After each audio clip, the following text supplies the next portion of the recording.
What's up, guys, and welcome back for another Diablo 3 Ultimate Beginner's Guide video. In this one, we're going to talk about seasons. I'm going to try to explain it as best I can, and this video is going to be more targeted towards like new players or returning players who haven't played in a while. But some of the things I want to talk about is kind of like explaining what seasons are, why you'd want to have a seasonal character, and kind of the benefits you have of playing on the season side.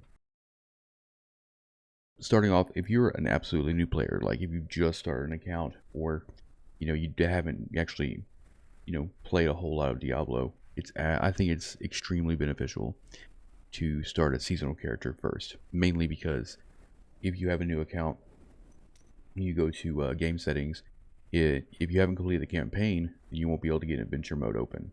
And also, if you haven't done a solo greater rift, then you won't be able to do challenge rifts. Whereas if you start a seasonal character as your first character, then adventure mode and challenge rifts will be opened up from the very beginning, which is extremely useful because you're going to be playing in adventure mode 99.99% of the time. So in order to do that, like whenever you create a character, then you can actually select down here where you select like hardcore, softcore, you can select seasonal. You want to make sure this box is ticked whenever you create your character, and that'll effectively create your seasonal character. Alright, so now going a little bit more into depth about like kind of what seasons are. Every 3 to 4 months, depending on how long Blizzard runs the season, they start a new season with new rewards, and each class can work towards the journey to get a set of items as a reward, as well as sometimes portrait frames, pets, wings, things like that. And what it is, it's kind of like everybody starts a character over from one by rebirthing or making a new character in general, and it's kind of like a race to the top, kind of a leaderboard game. But it doesn't have to be really a leaderboard thing anyway. If you just want to like start a new character, you've played the game for many years, and just kind of like do things a little bit differently. Everything is separate though. So if you have characters like here on my account here, I have all these characters here who are non-season, right? So you can see they have separate Paragon points, and then you have your little leaf here that denotes your seasonal character, and they're just separate, right? You don't lose any of the gear that you accumulate during a season, right? So I'll kind of explain like how the end of a season works and what happens to your seasonal character when the season does end. It all just kind of merges, right? So as you can see, this demon hunter here is my original, who has 1700 played hours. And what you can do here is you can go to any character in your non-season and you hit rebirth, right? And kind of keep playing your main character or whatever, just kind of rack up season or played hours on that character, or you can make a new character like I said before. Well, what happens is once you actually finish the season, all of the gear that was in the stash and in your inventory is all mailed to you on non-season side. So what will end up happening is this seasonal character will just convert into a non-season, and then the stashes will just merge. And so what you'll have to do after the season is you'll have to log into a non-season character and pull all the things that were mailed to you from the seasonal character and kind of like combine stuff and everything. As far as Paragon points go, Paragon levels don't combine. What it is they take the total experience that you gained in the season and add it to the experience total in the non-season. So if you actually have like 1,000 Paragon points in non-season and 1,000 points in season, you won't have 2,000, right? Whatever the combined XP is, it will be what your new total Paragon is, essentially. So it's never just like just straight linear additive, right? So keep that in mind. So you don't lose anything you don't lose any gear, you don't lose a character or any of that stuff.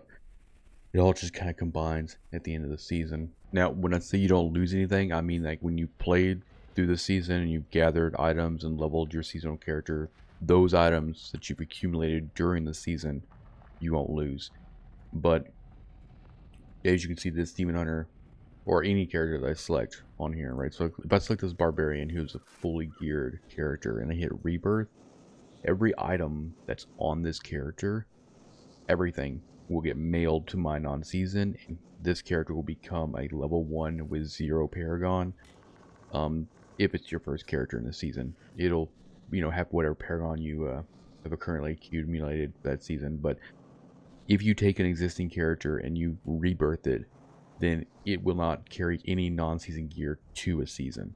Just want to make sure that's extremely clear. You're going to start every season every character you make in a season with nothing, right, at level 1, regardless of if they had gear on them in non-season. You don't lose that gear either. It's just mailed to you.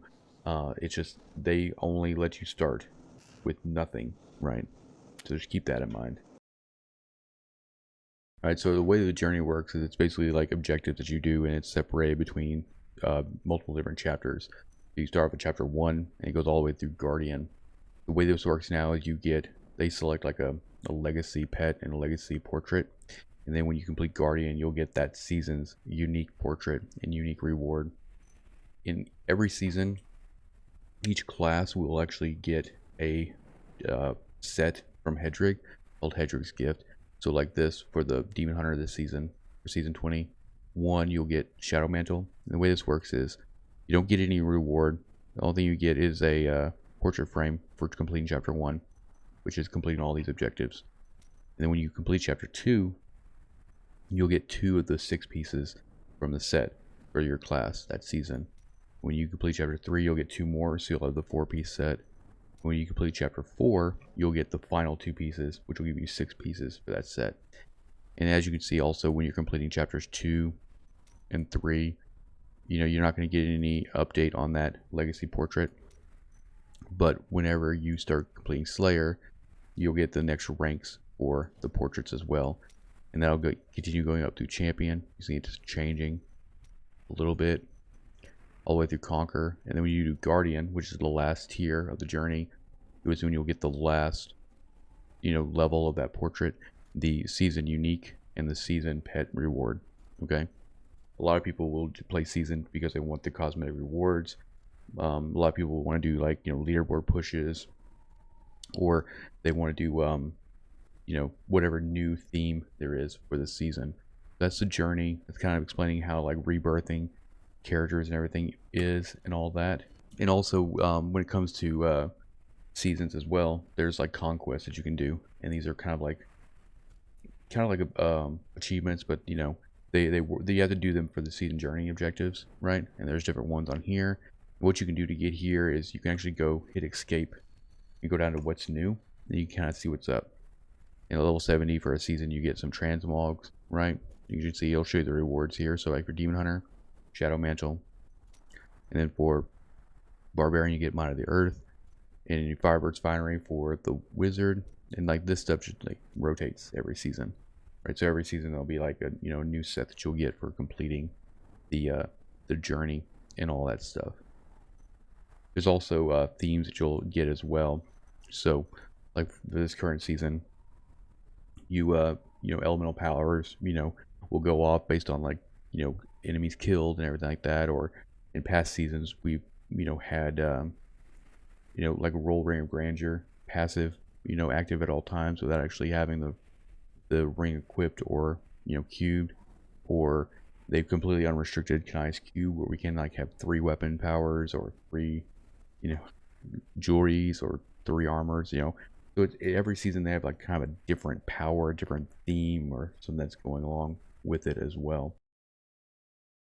So keep in mind that whenever you're playing a season, it's going to be completely separate from your non-season characters, right? So when you start a season character, your stash is going to be separate.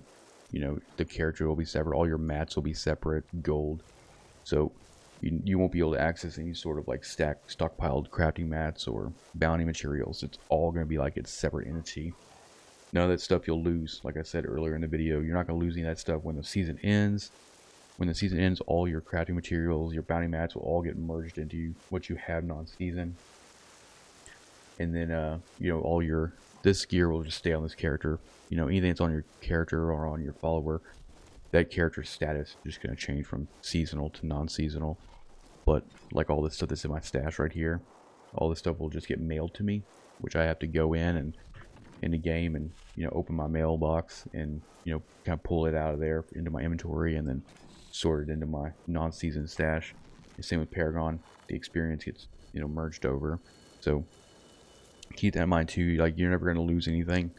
The only way you'd ever lose anything is if you're playing like seasonal hardcore, and if you die, then everything that's on your character on hardcore you'll lose. But if you're just playing like regular softcore seasonal, once the season's over, all that gear will be there. You just gotta go look for it. So in my opinion, I think it's actually really, really beneficial for new players to do season, just because the immediate unlock for, you know, adventure mode and for challenge rifts. Otherwise, you're gonna have to complete the campaign in its entirety to unlock adventure mode and complete a solo greater rift and unlock challenge rifts and all that. But I hope this video helped kind of explain what seasons are, you know, kind of why people play seasons and the rewards and the journey and everything like that. If you have any questions, let me know in the comment section. Hit the like button, hit the subscribe button, and I'll see you guys in the next video. Peace out. Thank you for watching, and I hope you enjoyed the video. Hit the subscribe button for more Diablo content. Hit the like button, leave me a comment down below. Also check out these other videos that I think you might be interested in. And like always, peace out. See you guys next time.